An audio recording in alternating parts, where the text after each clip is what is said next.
I want to thank y'all for coming out right now.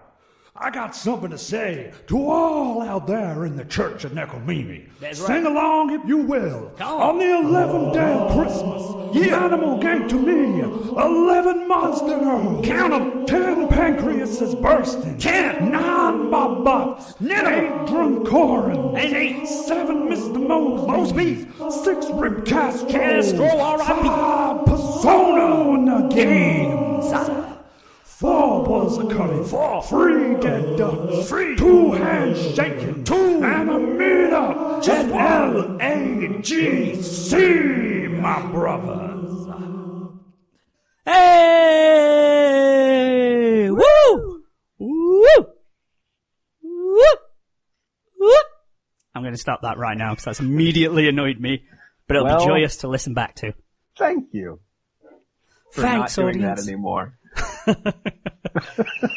Welcome back to day of the 12 days of Christmas. I think it's day 11. I've lost count right now. We're the light is at the end of the tunnel. We're almost there, but we're still in the trenches at the moment. So I think it's day 11 of the 12 days of Christmas, the penultimate day. It is me, Vacant, and also, of course, the wonderful Nice Nair. He's worked his way onto the nice list. Well, that's good, because the last time I was on here, I was Netorare. I forgot about that. He was Netorare blah blah blah blah. Netorare Nair. Then he was Nasty Nair, which kind of go hand in hand, yeah. But now you're Nice Nair, because we're almost at Christmas. It's the 23rd of December. Santa's been checking that list twice, and he's decided to put you in the good column. Because we're talking about one of his favourite shows today. And just like Black Clover we did a couple of days ago, this is the My Hero Academia, let's predict, kind of. So Nabons, as I understand, you're a fan of My Hero Academia and you have read the manga. Yes, to the point where I'm synced up with the current releases. Mm-hmm. So, as of today, the date of this recording, it's 163, I think the chapter is, at the moment. At least that's the last one I read. Yeah. Boku no Hero is up to, 163. Yeah. Smoldering Flames. Ooh.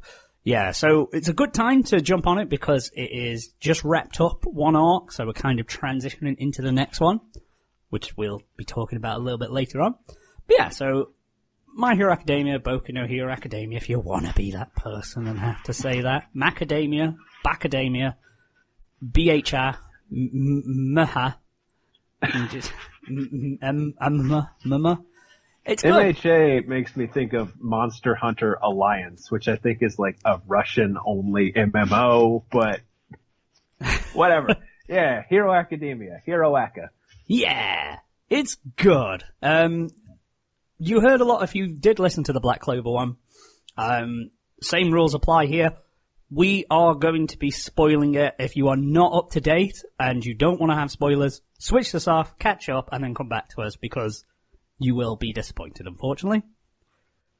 But with that said, again, I mentioned Black Clover, I mentioned My Hero Academia a lot in the Black Clover one because, I kind of, there's sort of the two newcomers that are really gaining some traction in the shonen world. In the absence of Fairy Tail and Bleach and Naruto, these two have started to ascend. I'm not saying there's going to be a new big three or anything like that, but they are certainly, they've filled the gap for me at least in terms of weekly releases for shonen. Is Black Clover a Shonen Jump? I believe so. I'm trying to think off the back of the mangas. It looks like it, yeah. Yeah. Okay, sorry. No, I'm just looking that up now because, like you said, with a lot of the big three now, I mean, it's One Piece. It's just the big one. One Piece will never be there. Like, it will never not be there. It's gonna transcend all of us. I think Oda is immortal. Once they get to, like, volume 100 of, the Tenko Bonds, maybe they'll slow down, but... Can you imagine, though? He is gonna get to 100. That's... God, they're at, what, 80s right now? 80 the last something. time I looked in a bookstore? Well, we were saying it was the 80s last year, so we must be getting close to 90 now. It must be high 80s that they're in One Piece. But yeah, fuck me. What a time to jump on that one if you want to buy those 80-something Tambokans. Enjoy! Hope you've got the shell space. No. We need to be a One Piece podcast. That way we'll always have things to talk about and never die out. Not like, hopefully this won't kill My Hero Academia like we did with Bleach and Fairy Tail, but... I mean, it will, hopeful. but at the same time, that's... I want to know what the One Piece is. We'll find out eventually, but enough about One Piece. I don't know why I brought it up in the first place. But yeah, we have My Hero Academia. My first question to you now is... Yeah. When did you first start reading My Hero Academia, or where did you first discover it, and how long did it take you to catch up? Did you read it all in one, like binge it, or is it drips and drabs? No. I'm trying to remember the exact point. I think I just saw a bunch of pictures on Tumblr of Froppy, just removed from context, and I go, alright, I keep seeing people loving Frog Girl. What is this from? And I ended up buying... of the, 5 actual volumes of manga that I own, I think the first 3 are all My Hero Academia, just because I liked the art when I saw it. That mixture of, Western style, and everyone's a little bit different in the way that they're drawn, and I like that. I like that variety.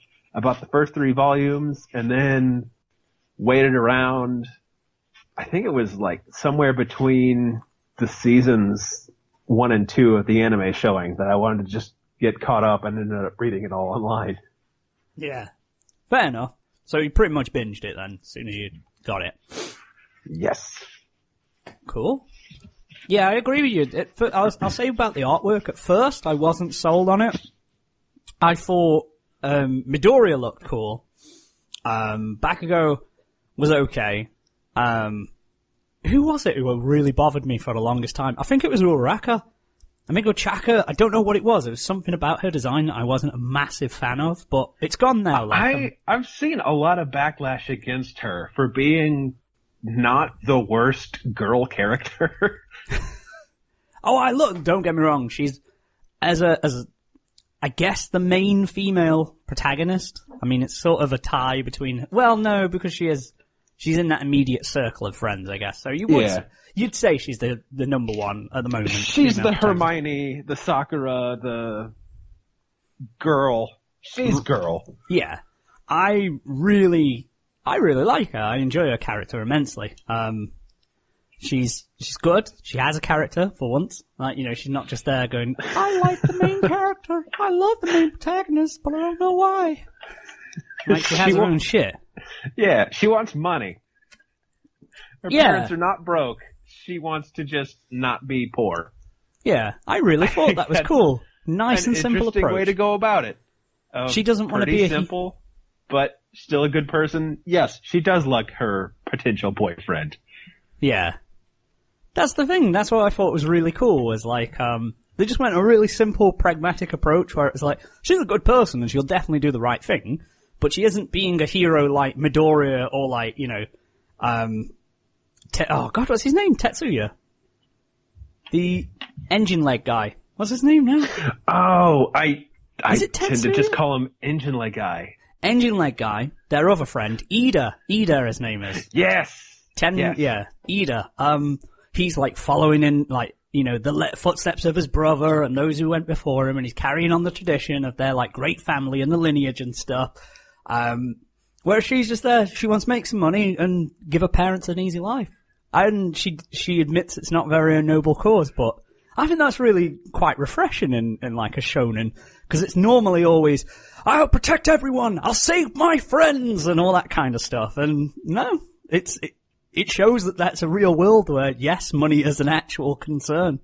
And it plays back into what is rapidly becoming a good part of the plot and the theme, is whether or not people who are heroic can do it as a job for money. There's a lot of the competing for the top spot, and then Stain pops up with, you're just doing it for money. You're not heroes. You're not good people if this is a job. Yeah. And, it's fun to play with that idea, because I think everyone is a pretty good person, but Endeavor is a piece of shit. Yeah, he's like, well, he's number 1 now. Spoilers. Yeah, he's a dick. He's pretty fucked up. He's a bit of an arsehole. He's not like evil, like, he's gonna take over the world. He's just a dick, like you say. He'd probably do the right thing, but he is a knob.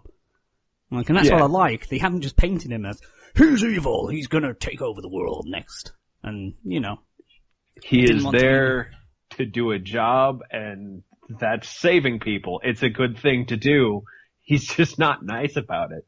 Yeah. It's like incidental. Being a hero is what he's good at. So like the saving people is just as a byproduct of him being famous and rich. And that's why he does it. Which is cool.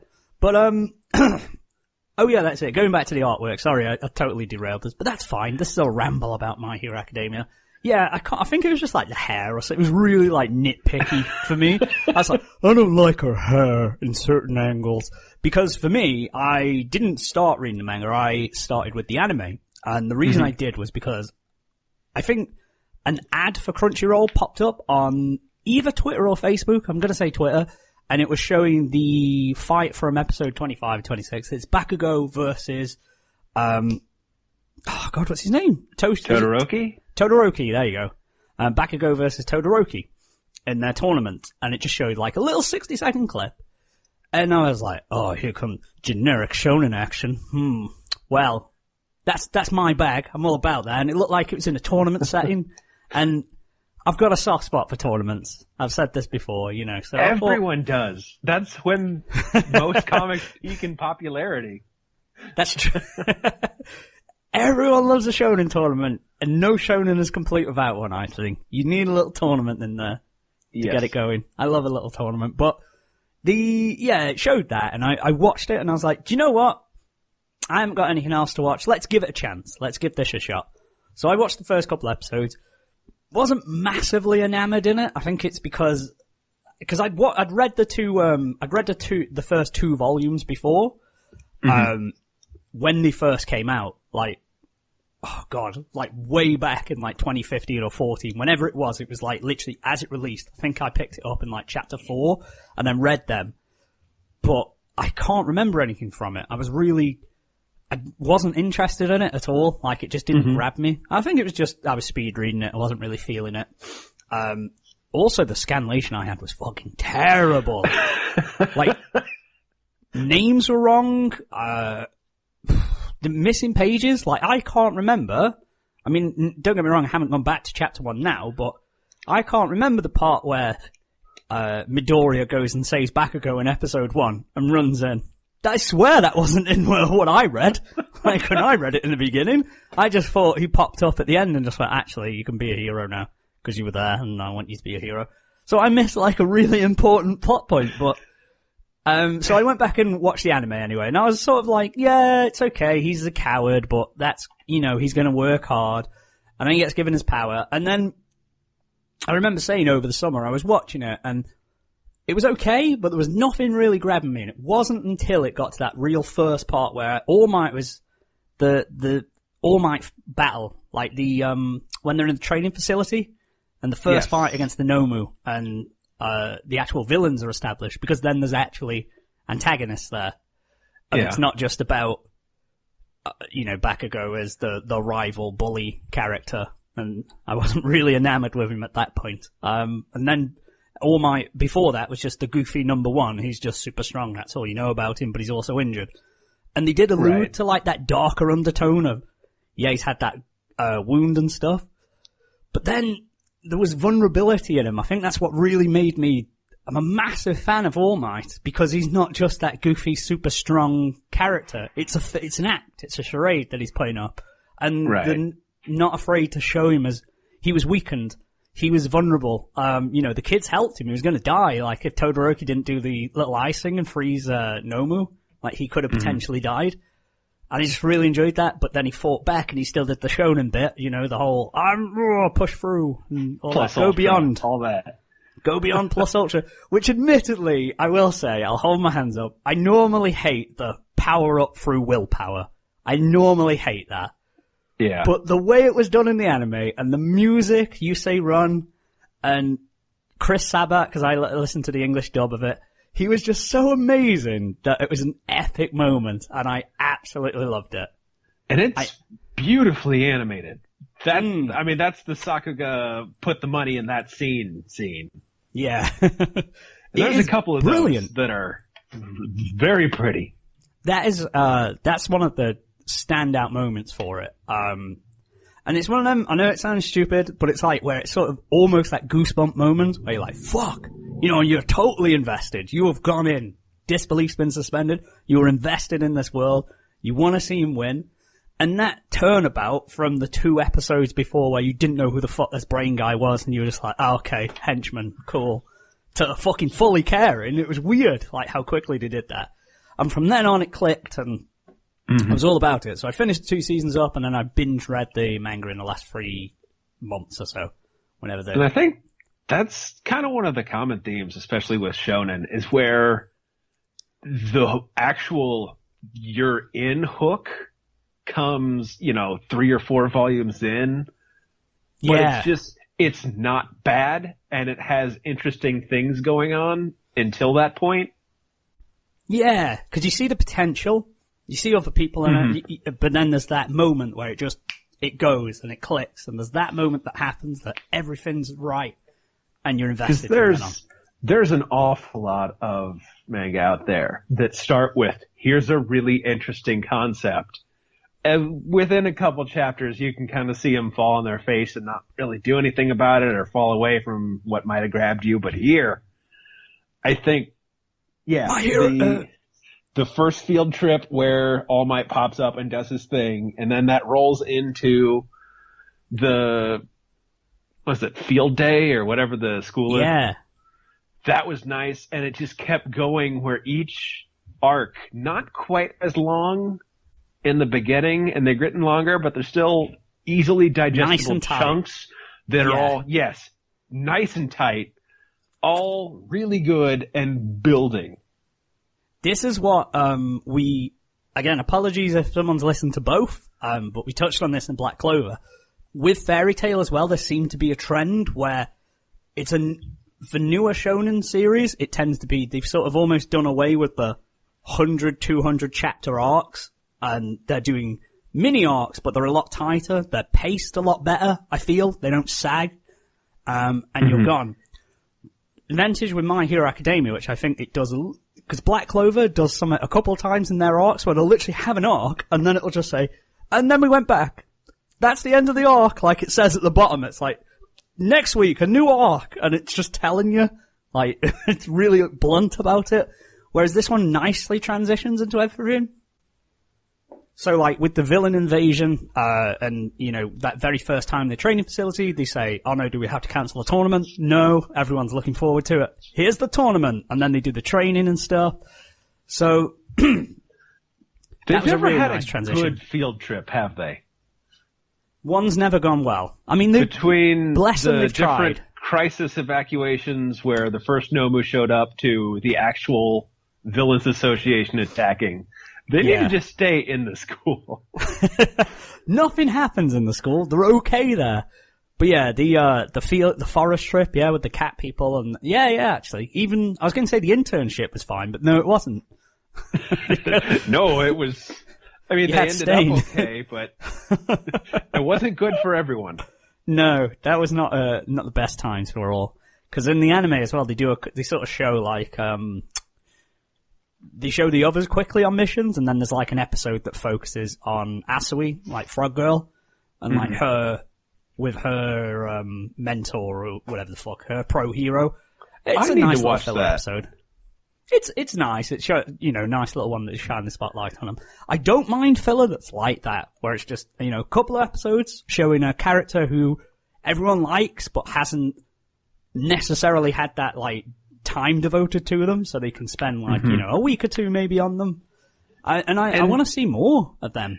It kind of makes me wonder, because one of the big things throughout the series is, that All Might is a symbol, and his smile is so inspiring that it keeps the crime rate down that he's smiling, and how we need a new, someone else to inherit that that grin and can-do attitude and strength, and how it was, he wants it to be Deku.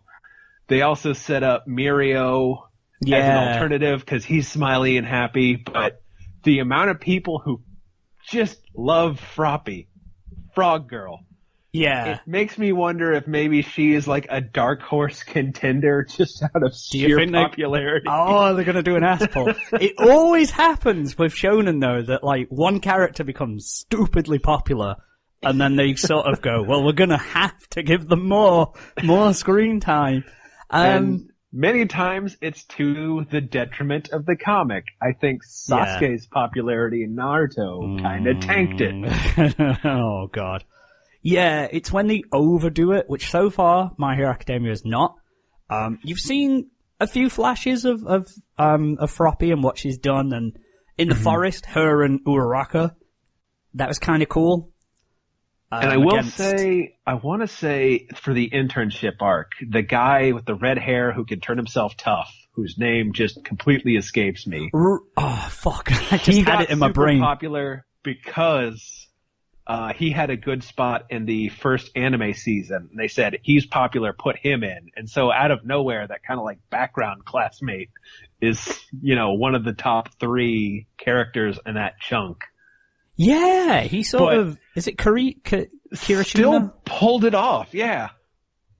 I really liked it, because again, they sort of give him that backstory and give him a reason for why he is. He's working hard and stuff. I really enjoyed him, actually. And that's what I like about these shonen as well, where they have these background characters. They're always there, they're always constantly there, but then they can get to have that development over time.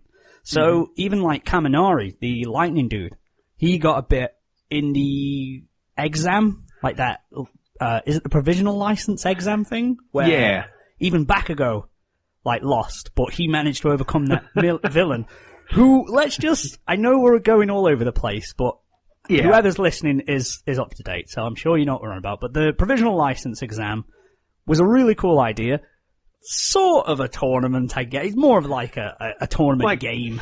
Free-for-all that turned into a hostage crisis that also was a villain invasion. It was a lot of things at once. Yeah. That's kind of, if people don't know, that should be the next sort of... Well, there's the forest field trip, and then that should be hopefully tacked on in season 3. And that's kind of where it will end, fingers crossed. Don't know, but maybe. I want it to be more than 12 episodes anyway. But, in that one, I just want to point out, because they obviously fight with quirks, the villain dude who turned people into meatballs and flesh, like balls and flesh, what was that quirk? Uncomfortable for a hero. Did not like that. It was so strange, but, because I was like, I like my powers to have a set of rules. So I like there to be a set of rules that exist and limits to what they can and cannot do. Now you can't just turn someone into a ball of flesh without you're folding their bodies up. Bones would be broken, surely.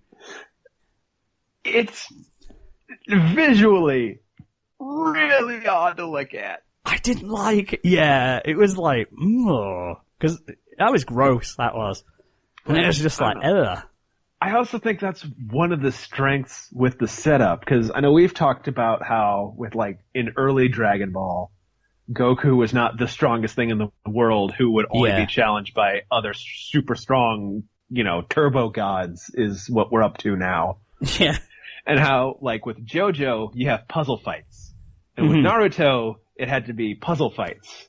And Hiroaka is a little bit of both, where the main character's strength is strength that he doesn't have total access to yet. That he's working on, and that's why he has to go strength is part of the puzzle fights. And, first trying to I can use one arm and then I won't have this arm anymore because I'll punch with all of my strength and then my body is shattered until the next time I can get healed. That's what was really good. They've given him because it's a basic power, essentially. He has super strength. He can just get super powerful. That's basically his ability. So super strength, super strong, super speed, all that kind of shit. He can have a power boost. but there's repercussions, and they use it really smartly. Like they highlighted it when he was using his fingers, like when he was flicking his fingers to do it. Against Todoroki, I know that was one where he injured all his fingers, but then he did it again, even though his fingers were broken. And it was a really smart way, because I love when there's because with a shonen protagonist, for me, they should have a handicap. They should always be the underdog. Yeah. That's who they are. And they have a handicap, but then I love the trope of them using that to become a strength, or, to surprise the enemy or whoever they're against. So like when he was doing that, and it's an expert, it's a good way of showing, his willpower as well. Like, he's resolved to, even though he's fucked his fingers up, but then they tell him, don't go too far, because otherwise you're fucked. That leads him to adapt his fighting style.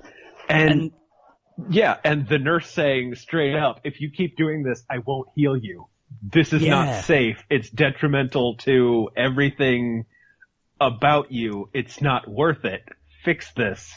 Yeah. And then he learns from others and uses his feet more. He incorporates kicks. And he incorporates kicks. He gets, foot gear to help pad the cushioning of, hey, look, you're Superman, but you gotta figure this out on your own, because any more than 5% at any given time will break you. Yeah. That's what I love. Yeah, I totally forgot. Yeah, he goes to the engineer corps, doesn't he, and gets the upgrades on his legs and stuff, and the braces and that, which is using his environment, using what they've established. The thing I love that they come back and they're useful, and it's not just quirks are only useful for the people who can fight. Like it is a battle shonen, but it shows that other people can exist in that world and are very useful, even though they're not just, I have firepower. Do you know what I mean? Yeah. Because I kind of, it makes the world more three-dimensional for me. And it's like, okay, these people are heroes through the use of, a scientific quirk, for example. It's not like a physically, a physical quirk. It's something else. Like Gadget Girl in, the school show. Just her whole fight with Ida basically is just her trying to show off to potential employers. Is one of the funnier bits when he realizes he's just being used. Yeah. Oh god, I forgot about that. She's pretty cool. I like her. There's a system in place that is interesting to learn about and just see in action that by the end of the comic is not going to be the same. Yeah. It's kind of up there with Tiger and Bunny, as this is a fleshed out and well thought out take on what is not a, inherently Japanese genre. And that's really interesting. And also the art's really good. I think Horikoshi he's done a lot of fan art of other things that always looks beautiful. Mm-hmm. And we're looking through fan arts from manga artist swaps, and the JoJo style Narutos, I think, are still my favorite. For style swaps. They were just amazing. Because the one I saw was just literally normal Naruto style, Kishimoto style Hinata. But then it's just JoJo Naruto. Super detailed, eyes and lips. With the lips. Just sitting right by her. Oh, it tickled me. Although, Yuki Tabata, the person who does Black Clover, he actually did sort of fan art exchange of My Hero Academia, and he did, Ochako. Uraraka, and I cannot forgive him for drawing her, because it looks terrible. It's so bad. It just doesn't look right. Because in terms of technical skill, it's fine, but it just doesn't look right. Oh, it doesn't look good. I'm not a fan. I have not seen this. I'll try and find it right now, actually. Black Clover Uraraka. Probably is not. There we go. I forgot it. It just... Oh. Well, that's weird. The hair... Her hair needs to be that puffy kind of fluff. Yeah. Because, as I say, at first I wasn't a massive fan of Uraraka's design, but it grew on me.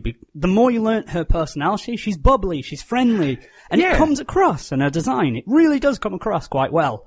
I still focus in on those boots as being like the puffy Mega Man style, just bubble boot kind of things. Yeah. Little like helmet's that. cool. But, yeah, because you can get a good sense of what characters are going to be like. Ida, he looks very straight-laced. He looks very, noble and stuff. Bakugo looks like he's going to tear your fucking penis off. Mineta looks like he's out of a different, goofier, dumber cartoon. I love that guy. How the hell did he pass? I just keep wanting to see him. I can't wait till a few hundred chapters in, and it's the big, huge, terrifying, all for one level battles, and Bakugo's super advanced, and, Todoroki and Midoriya's like pretty much All Might 2.0. Yeah. And then you've just got Mineta just there running around fighting one of these like end boss kind of villains. I can't wait for that. But he's still there. He passed when the two stronger characters did not. He said it too. He was the one who walked out of that one like class test exam where it was, two characters per teacher, dragging out his classmate after winning. Oh yeah, crying. Because he wanted to be the one who was being in her lap. He was angry at him. Today, I won't think about boobs. Oh, he's dead funny. I love Mineta. Yeah. Cause he's a joke. He's an awful, little turd, but that is a likable character. That's the point. Yeah, I was gonna say, we should say, obviously you don't agree with his message, he's just he's a sexist character, and he's a bad trope, but he's a trope. He's there to be a comedy character. He's not taken seriously he's a comedy character who also has a good ability. And he's funny. That's what makes it funny. It's funny, He's not a statement. You love to hate him. Exactly. You get to see him, even just the one, the little fun visual gag they did with when the training facility, and it's him, Asui, Froppy, and Midoriya, and then, she pulls him out, and then he just happens to have his hand on her boob, and then the next frame is just her drowning him under the water while she carries on talking. I just really like that little gag. She didn't comment, she didn't freak out or anything, it was just a straight under. I do like that everyone pretty much treats him exactly as he deserves. Yeah. But he's still just there. Yeah. I mean, let's move on to the character, I guess. Have you got a favourite right now, or name some of your favourites, because I know it's probably hard to pick just one. Again, I like everyone, and I think that's to the benefit of the comic, where, much like Naruto or Springfield in The Simpsons, that huge cast is they all have their own things going on. I love Mirio. Mm-hmm. I think he's really interesting, especially having gotten, we're beyond the spoiler point, but recently being depowered and being completely okay with it. Yeah. Do you want All Might's power? I can just give it to you. You're better suited for it. Nah, keep it. Then you'll be sad. Fuck, that's a good guy. What a nice guy. Jet Boot, old guy, who's basically Yoda. What a good character. They've all just got interesting things going on, from anyone who gets long enough exposure. I didn't care or really know about who the hell redheaded hardening guy was until he got paired up with eating people, man. Fat Gun. And yes, still pulled it off. Yeah. And his whole arc about what is being manly is, being scared and then going back in anyways and taking that to heart. I could just gush about moments in this comic that are all worth it. This is the thing. If you're a writer who is looking to do something shonen-esque, or you're looking to do something with a large cast, This is an excellent one to look at. I think this is a brilliant example of how to sort of get over a good cast, because not everyone can be in the spotlight at the same time. That's obvious. It goes without saying, but it's just giving them, everyone should have a purpose and everyone should have a little something, and you should be able to understand that character. And everyone seemingly is getting their time. Like, I feel I understand the motives of Todoroki. His backstory was great. I love that they showed that. I love that we understand Bakugo a little bit more. Yeah. And where he comes from. We've seen his parents. We've seen vulnerability from him. That's a big thing as well, where he's this hothead, but he blames himself for All Might. It's great to see, Todoroki visiting his mom again after learning all the shit that went down in his family. Yeah. And how, the rest of his siblings can pretty much do what they want because they're not the star child. One of the bits that got to me was seeing Ida dealing with his brother. Yeah. After the Stain attack. There's just bits in here that hit home. Yeah, when his brother can't really do well. His brother can't do what he loves anymore. Mm-hmm. And like, the anger and trying to be the better man and all that kind of thing. And how he doesn't want to take the name. Yeah. But this Meanwhile, Bakugo wants to be King Explosion Murder or something. King Explosion Murder King. I can't remember. It's something stupid. Like, that's the thing. That's what I love about it. We've seen a bit of Ida's backstory, and we sort of know his motives and stuff, but it's not done. He's not done developing. He hasn't had a mini arc and that's it. Mm-hmm. We know there's going to be more development with him over time. Maybe in the next big battle and stuff, we're going to have more moments with him. And that's the same with Todoroki. Stepping into prediction territory, if there isn't a battle between him and Endeavor at some point. Yeah. There's got to be, surely. There's gotta be. Or at the very least, he comes and saves his father and then defeats whoever his father couldn't defeat. That's gotta happen at some point. And he proves his worth and proves himself, Just and his father sees the light. Todoroki and Bakugo as like the rival characters, or the gloomy one and the angry one, both coming around and being good people who aren't done developing, but are in the process of dealing with their shit. Yeah. That's interesting. Everyone is still, it's that slow burn, but they're getting there. Yeah, that's the thing. They've had their shit and it's not over. Like, you see, there isn't just a bit of spotlight and then that's it. They're done. Mm-hmm. And you won't see anything more till like 6 arcs down the road. They're still there. You still know what they're heading for. You know what they're aiming for, and it's shown periodically through it. So yeah, definitely. Because now that I think about it, Todoroki's just in the background, isn't he, for the first? Yeah.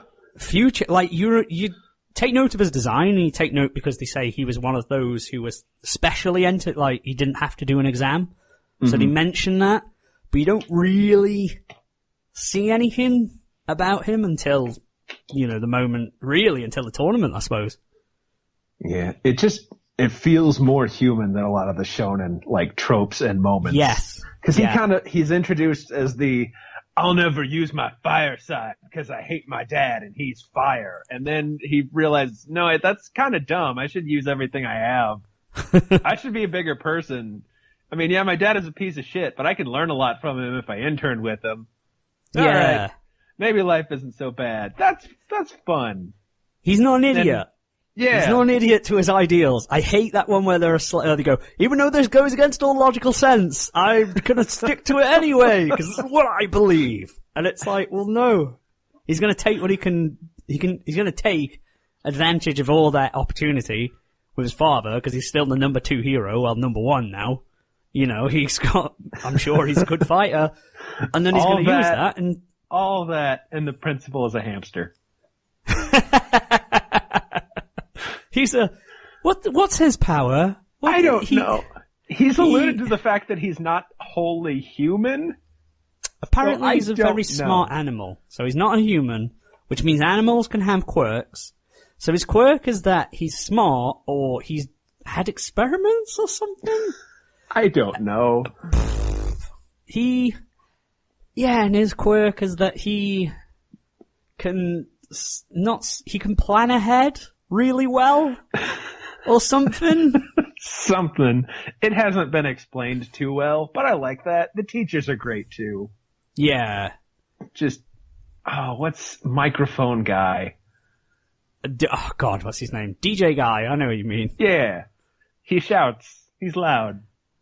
He's got a loud voice. And then you've got, Eraserhead, who's got the quirk of erasing. I really like Eraserhead. He's a perfect little foil to DJ Dude. DJ Guy. The cast is solid. Agreed.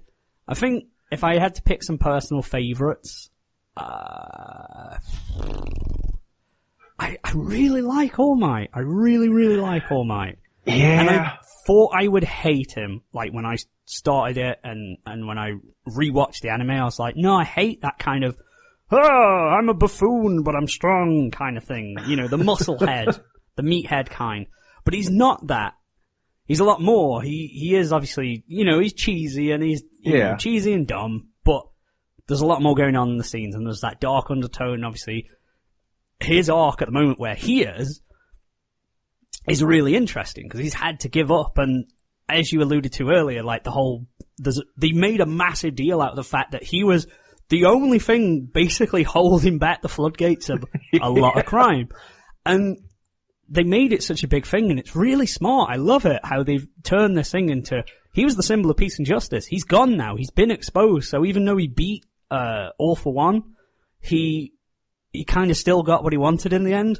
He's got rid of All Might, and now crime is on the rise. More villains are coming out. More people are turning. More, they're entering this darker time.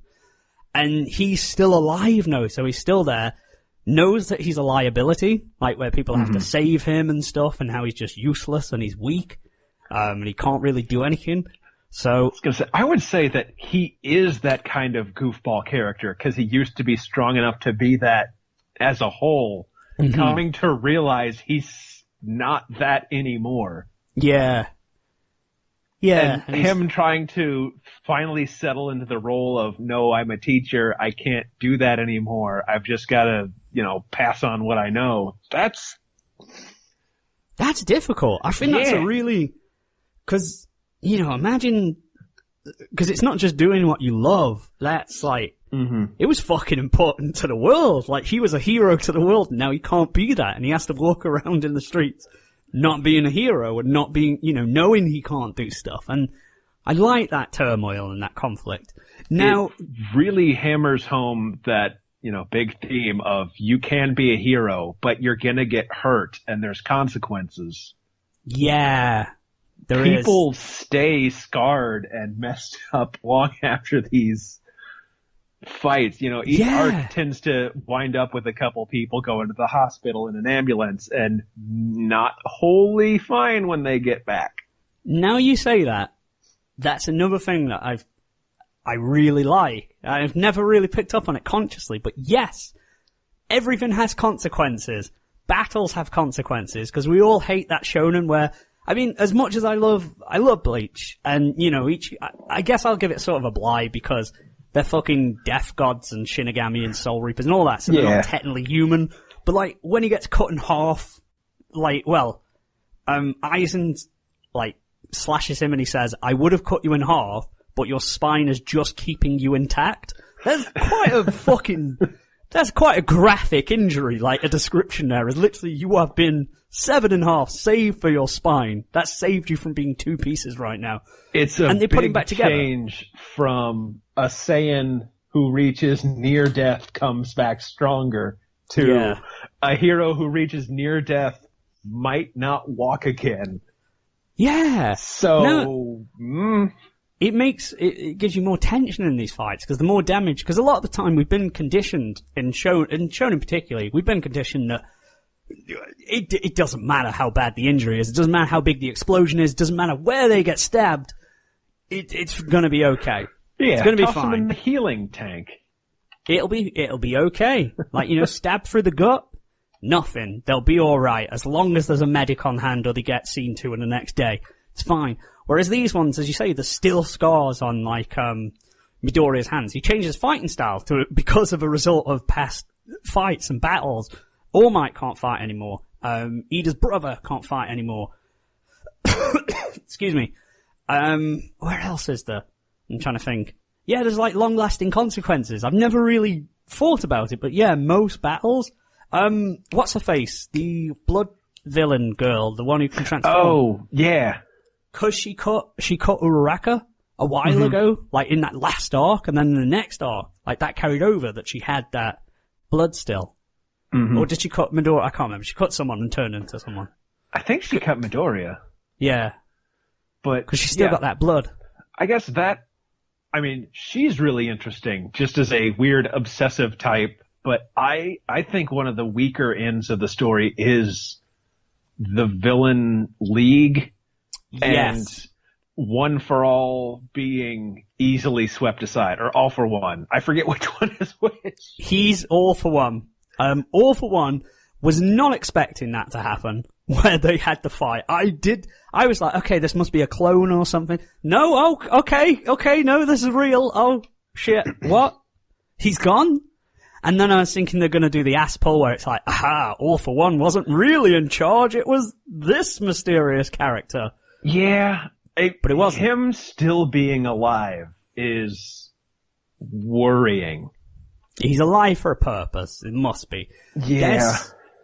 Going to prediction territory, I'm assuming one of the next arcs, probably not the next one, but the one after, has got to be like some kind of jailbreak. Maybe not him, maybe not for All for One, but at least for some powerful villains, because I'm guessing that's where they'll get some from. I mean, they're really trying to set up the fact that even All for One is into the idea of handyman as the next generation of villain. He's coming into his own. He's getting there, but, much like you didn't like Bakugo until he had his moments, I still don't really care about him. He's kind of floundered around with the Yakuza, and the Villain League has never really won. That's the thing I actually like about My Hero Academia is I wasn't bothered about Shigaraki. I was like, he's a really basic, immature, person. I'm not a massive fan of his character. He's got a cool voice and he's got a cool design, but I'm not a massive fan of him. But then I realized that's the point. He's also learning to be more evil. Yeah, he's still a student, so I didn't realize they were just literally setting up that Midoriya, an All Might, and then All for One, that guy, and Shigaraki. I didn't realize that they were literally just going there, the two, on their paths. They're only at the beginning and they're only going to get super strong and a lot stronger. And then All for One's mocking All Might because he's let his student go and he trusts his student out there, whereas All Might hasn't. Which is a bit silly. But his student is not nearly as strong as I have, 15 different teleportation quirks right now. I'm choosing not to use them. Yeah. It's like, well, you say that, but he's, Shigaraki I'm hoping we get a lot more of because I kind of like if he is, because he was introduced so soon, I kind of like if he is the villain all the way to the end. Obviously have, your stains and your multiple, your different factions. It can't be the League of Villains all along. It has to be different ones. Excuse me. The only person that I can think he's actually killed so far is the Yakuza guy he had previously tried teaming up with. That's it so far. He's got to do something. Do you think All Might would die? Do you think he will kill All Might? All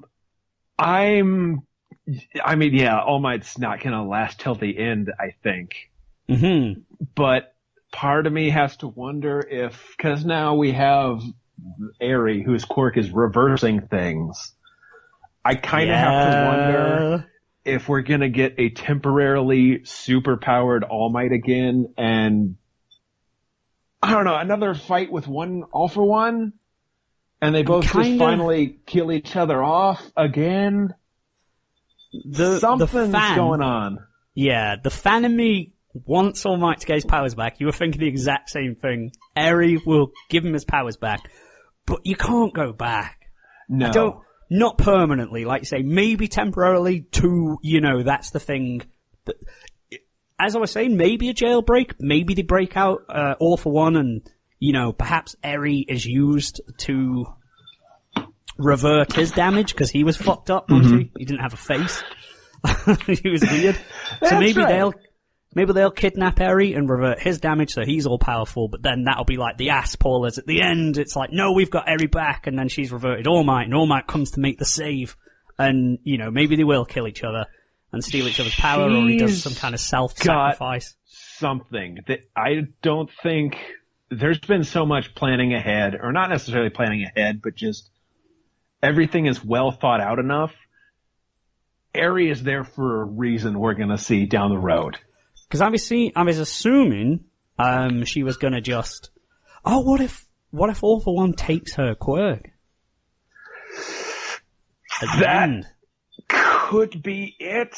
Because that's kind of what he wanted to do. He just wanted to take people's quirks, and that's kind of how they developed her power, really. That was like the evolution was the quirk removal, the erasal thing. Mm-hmm. But then there was the weird amplification as well. Yeah. Something's going on. I like the fact that fight ended with Eri basically getting a piggyback ride on Deku. Yeah. Who's getting healed after all the, I can go all out if I'm constantly being healed back to the way I was. I liked that because we got like a preview of what he can be, or what he will be more accurately. Mm-hmm. We got that little preview, that little sneak peek, but it was logical. It made sense in the show. It wasn't just, it's awakened inside him for a second. It was actually a conscious decision. And that's what I like about it. It had repercussions. It was logically thought out. It's just rare to find a shonen that doesn't rely on the logic of willpower, friendship, and then there's bits. There's talking about, we have to work as a team, but for the most part, we're not relying solely on the power of my friends will make me punch stronger. Yeah. And I don't hate that, because I get the logic of, you will. If it's, a friend who's in danger, you're more likely to act for someone who you care about. You're more likely to work harder for someone you care about. And that's totally understandable, but it's when it's overused to the extent of and it's just lazy. Kind of. It's like, oh no, wait, they've unlocked this extra power, or they've done this. That's my shinobi promise. Even if it's just, I don't mind if they do it, if they go, it's hopeless, I've got to give up. And then they, do whatever and resolve, oh no, my friends are there, my friends are going to die. No, I can't give up. And then they think of a plan. Even that is fine for me. It's like, wait, I still haven't tried this. I could, but maybe, at least that's more logical, rather than just and I'm now powered up. Yeah. Now I've got this special fire in me. It's okay. It's weird to see. It probably wasn't the first one, but having Goku getting so angry he can win. Yeah. And that being the most popular and influential thing for a long time. It's great to see more subversions of that while still being true to, it's not a deconstruction, because we're not shitting on shonen things. This is right all the way back around to reconstruction. No. This is why shonen is fun. Yeah. I love shit. Like I say, I'm not shitting on the willpower thing. It's when it just is almost in absence of a clever plan or a plot twist or a smart move, or it's them, using their ability or something like that. If it's just power up happens because XYZ, their friend's in danger.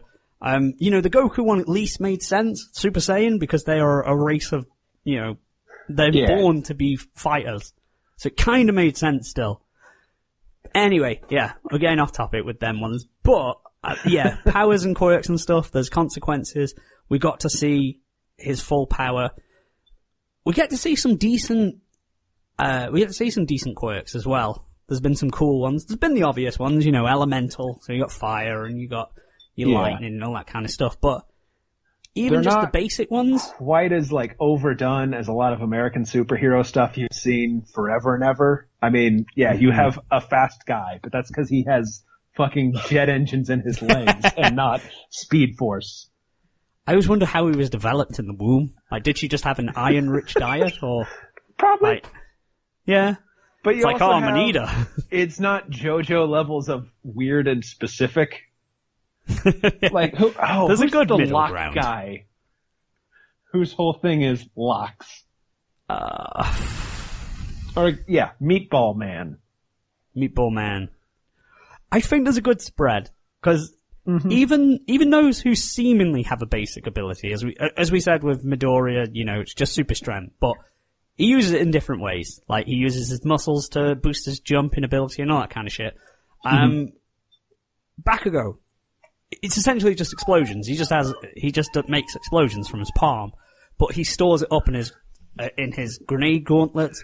He uses it for mobility through the air. I thought that was really clever. Just little things that they have for them. So they're not just... Like, he sweats nitroglycerin or something like that? Yeah, that's what they said. Yeah, it's nitroglycerin. Oh, there's some imagination on there that's I bet it fun to stinks. see. So if he worked in the gym hard, he'd be incredibly flammable. So technically, if you think about it, the longer a fight goes on... The longer a fight goes on for Bakugo, the more he'll sweat, so he'll have more power. Yeah, essentially. That alone is an interesting concept. Yeah, now that I've thought about it, because I forgot about that. Yeah, he sweats nitroglycerin, that's what they said. Just kind of wipes his forehead and flicks it at you and... Kaboom. Yeah, because he could leave it, couldn't he? Surely he could leave it, places. He could do a sweaty handprint somewhere and then fire at that. And it'd create a bigger explosion. There's places you can go with that. Yeah. And Uraraka's as well, they've shown great versatility with her ability. The anti-gravity. When she fought Bakugo, that was really good. She came into her own in that one where she wasn't giving up and, she wanted to carry on fighting, she wanted to be strong, and she looked good in losing. It was the right decision. It was a good tournament arc. I like just before the internship, the lesson of going through, you need to find something better than what you can do now. You need some super cool stuff. Work it out. I don't know what the hell headphone jack for earlobes girl is going to be doing in, 20 volumes from now. She is going to have... What's the evolution of... Because she plugs them into a boots, doesn't she? And she has speakers on her boots. Something like... That's one of the most bizarre powers of the class so far. Yeah. It's really weird. Yeah, she has... Because she can listen into things, but then she can... how powerful is the sound she can generate? I don't know. Because I could say, I guess the evolution of sound is concussive force, I guess, or vibrations, maybe she can shatter things that she touches, I don't know. Because, she can hit a certain frequency, I don't know. I don't know. Maybe I need to hit up the wiki page and see what headphone jack earlobes can do, and how far they can stretch. Do some research. Yeah, there's some that are a bit limited. I don't really know what Tail Guy's gonna do. Yeah. He's kind of only got a tail. Or the block-headed guy who can talk to animals. Oh yeah, who doesn't speak. And then the sugar guy. There's actually, do even those characters get a surprising amount of screen time? When they did the trip through the dorms and look through everyone's rooms, that was kind of funny. That was good. I love the guy with the bird head whose shadow is like a stand. Oh yeah, what's his name? I know you mean Tomo. Yeah, him. Bird guy. I know what you mean. Yeah. Okay, real quick. Can you hear my dog making sad noises? Yeah, I wasn't sure if that was coming through or not. And she's sitting at the door and giving me the big old eyes. If you need, let her out, dude. Could take a break for a few minutes. Okay. I may. Yeah. Yeah, because I'll lose the internet connection from my phone, so that'll get hung up. Do you mind if I come back in 10 to 15 minutes? Yeah. Is the call gonna end and I'll just stop the recording now? Sure. I mean, I don't know. Do you want to? Is there much more we can say? We're already at the hour and a half mark. Oh, shall we do predictions then, real quick? Sure. Yeah, let's do some predictions then. Okay, so we've kind of rambled a lot, and there's so much more to discuss, but we're running short on time. So let's go through. I want to hear a few predictions for the next 12 months. So I'll start us off. Next arc has surely got to be what the fuck that giant villain is. Like, who's hiding around? Yeah, the backup plan. Yeah. So, am I right in saying that that was All for One, like another student? Like, for All for One? That's what I think was implied. Because I know they were saying it wasn't just, like, he was one of his pupils or something, which led me to, I'd never really considered that All for One would have multiple pupils. I don't know why. Because he's apparently really old. But, yeah, that's kind of cool. So the next arc has got to be surely this, finding out what the fuck this giant guy is, and then meeting the other students, or maybe Shigaraki's going to try and get them all together, and that's going to be like his elite team. Mm-hmm. But more than that, I'd prefer if they acted independently of one another and didn't unite. Like, maybe a couple go over to his side, so he's got a couple of aces in his hole, but, more, because then that's more villains then. I don't want them all just being one unified unit. I'd like some, who are trying to make their own plans, because maybe then you could have some, like, heel-on-heel fights, like we did a little bit of the Yakuza against the League of Villains. That's always cool. And plus, I think superheroes are best when they have a wide rogues gallery that they can kind of go through. And it's not just, I have hands on my face. I can throw hands. Yeah. They dissolve you. I'd like to see, I want to see more more villains, more key villains who have big backstories. Even though Shigaraki, I'm assuming he's going to be the main antagonist, but have some real big players coming in. More than Overhaul, because Overhaul was he was a bit meh. He was just a small town Yakuza boss. I want some big, maybe in other countries, I don't know, maybe there's some like huge fucking villain, America's Most Wanted. I don't know. We could do that. I'm convinced that Area's going to come back and do something that'll change the status quo a bit. I get the impression, based on just the one chapter of that giant thing, that maybe Grandpa Jet Boots is not going to live too much longer. I'm predicting some kind of character death as a amping things up. That was my next question. Who do you think is going to die, or do you think there's going to be a character death in the near future? So, Grandpa Jet Boots could be gone. Yes. I really hope it's not just normal cop. Yeah, the guy who has just kind of a plain design, who's a police officer. I think he's fun. Yeah, just keep him around. He's a much needed normal human being perspective. So I think they should keep him around, definitely. This is a bit crazy, and I don't know who I would say, but if they wanted to really shake it up, I think Grandpa Jet Boots would be a good choice for next death. Yeah. Maybe All Might, but I don't want All Might to die just yet. No, not yet. To mix it up a little, I would say maybe one of the students. I don't know who, because I don't know really who you would kill who would have enough emotional impact at this point. I agree, but what I'm thinking is, like, just based on, the attacks in the forest and the attack on, the training arc with the first Nomu, is that based on how much shit the school has gone through and, having to ask each of the parents to have their kids return, is that you're going to see some more, like, adult heroes. Like maybe one of the Cats group, or Grandpa Jet Boots, or Lock Guy. Hopefully not. He just had a kid. Lock Guy. But you're gonna see more like of the older generation dying out. Maybe Best Genist. Oh yeah, he can go. It feels like there's gonna be a teacher death, and then maybe the last stretch of the manga. Kind of pull a Harry Potter where we need to go out of class because things are that bad and the school's been shut down because a student has died. That's a good idea. Do you know what? Now you said it. Because it is a lot about the next generation. It sort of focuses on that. Not Naruto levels of the will of fire being passed on, but, no. But yeah, they do focus on the next generation. So that would make sense, actually, if it is, that would mix it up, because obviously there's so much worry about students dying that if a teacher did, that'd be really interesting. Yeah, because they've got some that are established that I think could die. Yeah. I'm pretty sure that there's gonna be a student death at some point in it, but just not yet. If anyone's gonna get, skewered, I would guess maybe Endeavor. Yeah. I was gonna say, I think the top 5 at the moment would probably go down.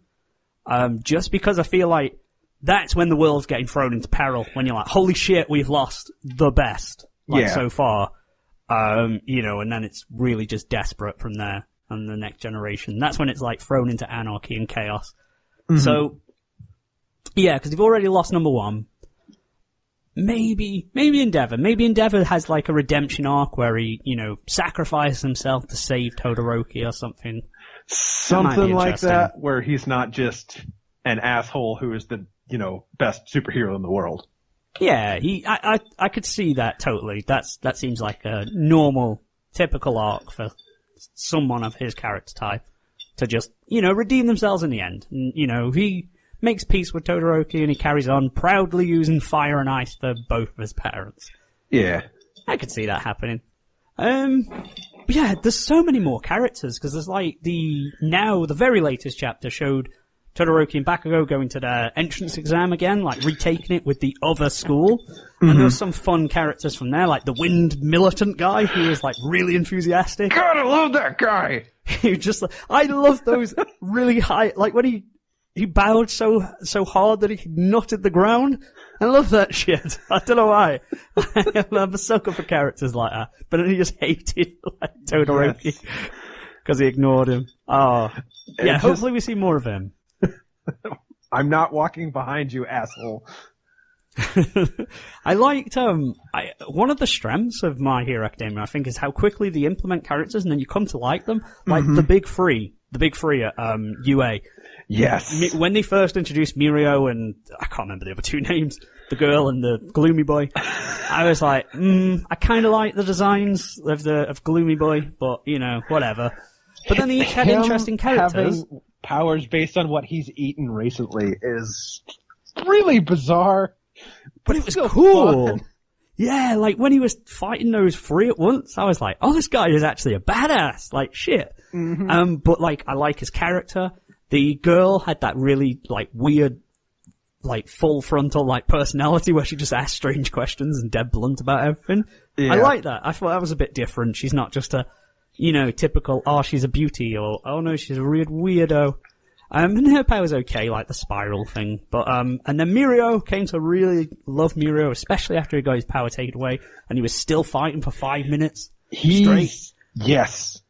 There's fun stuff that we're gonna see in the future. Yeah, I hope he gets his power back. I mean, I can totally see that him making the save and some point in the next couple of arcs of Eri has reversed his quirk and given him his power back. That, or I remember there was some interview in, one of the manga volumes talking about how he originally wanted Deku to be the superhero with no powers who fights his way through anyways.